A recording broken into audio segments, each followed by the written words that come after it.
it starts out kind of laminar, and then it becomes a little bit chaotic.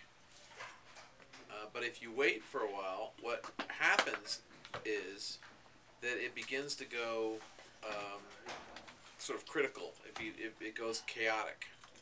It seems like it's stable. Like right now, things seem stable, and except it's taken over some more of these because it's pushed up into them. So now there's more energy coming into the system, and at a certain energy level, it will start going crazy. Because here it seems like, oh, it's fine. So it's stable, right? It seems like a stable system, but it's actually not a stable system. It's an unstable system. But it takes a while for the energy to build up. And once there's a sufficient concentration of the powder here, and the more if we kicked in, so there's going to be enough of a concentration, it'll have this big flashover.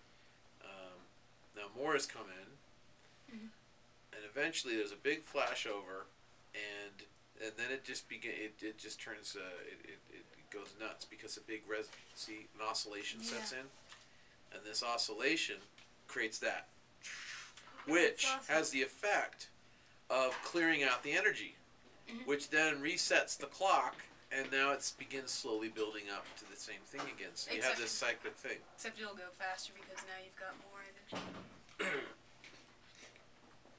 Right, so I like that, and then there's other things that I've discovered. Like I found out that if you drop a bunch of powder down, like this, it blocks water.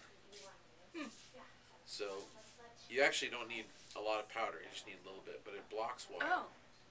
Okay, but the water will kill the magma, right? So, what if I have just a little bit of magma? It's just a little bit of magma, it's just randomly going, and it's like a suicidal system. The magma will eventually kill itself because it will let the water out. Put a little bit more in there. And then, there goes the water. You're dead. Now, but what if we create a system that has what I like are systems that have tension in them, right? So what if you have a clone that's constantly dropping powder? That's what it does, is it just drops powder all the time. And then what if you have a clone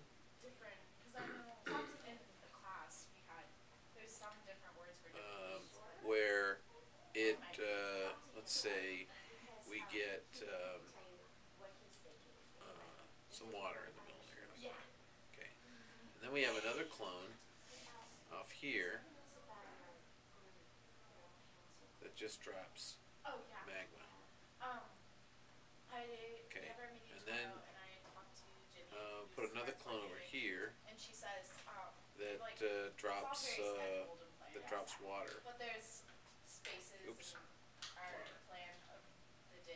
So we have water coming on this side, magma coming in on this side. Magma and water eat each other, but the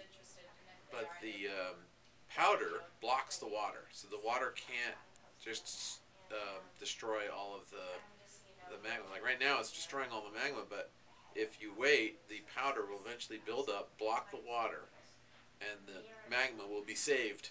Oh. But if you just play this for hours, sorry, it's going maximum speed right now.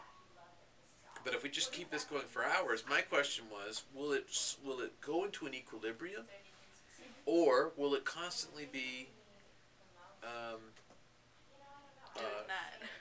blowing itself up? I'm wondering if there's a way that will it be predictable over time. So I set up a thing where I used a product called Wink, and it just takes a picture of the screen every second, and I just let it sit for an hour, and made this movie a sped up movie of this thing over a long period of time. I think you could make like a science fair experiment over this.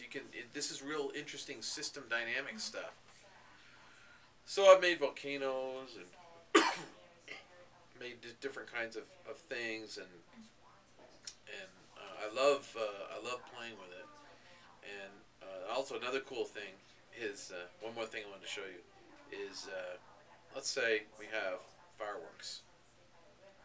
I'm going to put all fireworks in here. I just run out of fireworks. Okay, and then I want to do one thing. I want one single thing of magma. Just one.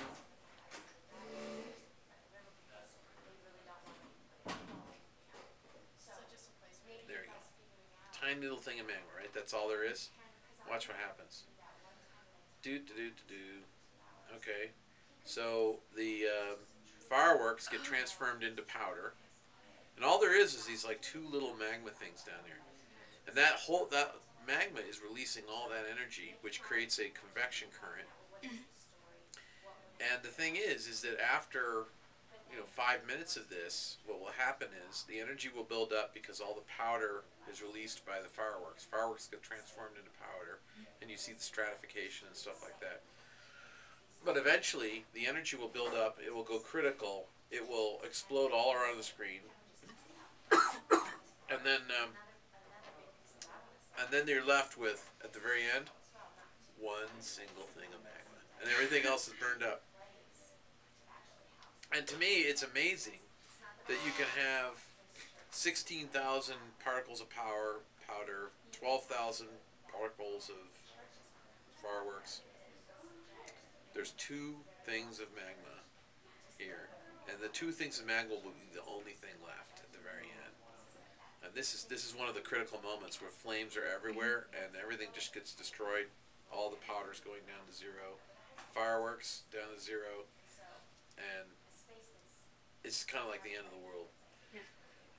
Anyway, I love playing with simulation games like this because I like seeing these dynamics in action. And I think that you could do science fair stuff. You could do mathematical analysis of this to try to understand, how much energy can I put into the system before it turns critical.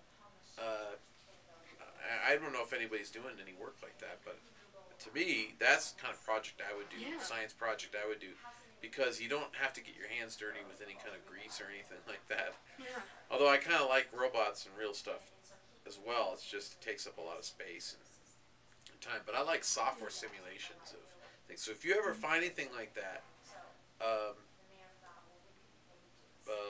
please send me a link. 'Cause I love anything like that. Oh, I guess this is all about buying electrical stuff. Anyway, I guess that's most of the stuff that I have. jQuery stuff. There's all kinds of stuff about learning about web stuff that's online. Do you have anything?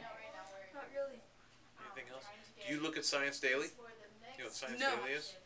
No, I haven't heard of that. Science Daily is I get all kinds of great science news from Science Daily. I just pick one of these. I believe it's ScienceDaily.com. Yeah, ScienceDaily.com, and they have these every day. They have like 15 different stories, all kinds of different categories. Marsupial embryo jumps ahead in development. Neurological protein may hold key to new treatments of depression. All kinds of cool stuff in that. Like, what science topic is most interesting to you? Oh gosh. Robotics? Robotics. All right, I say robotics. Type in robotics 1 year. Let's see what we got for